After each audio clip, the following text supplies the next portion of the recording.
Here we have a wristwatch, and let's see how to move the position of this element so that when you close it you will have a smaller or larger diameter.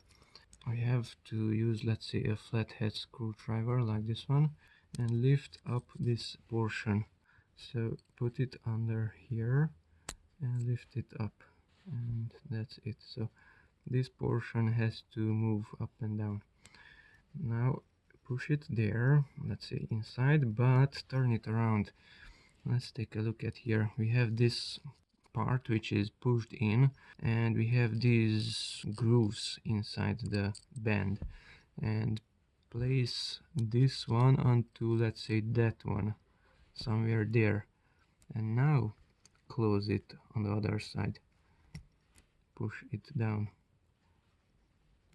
You can wiggle it a little bit and you can feel if it's in or not, and push it down firmly, and that's it.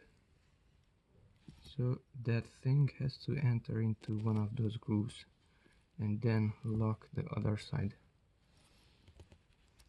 And now you can close it. This hook has to go onto that shaft like so and push it down. Now it's securely locked.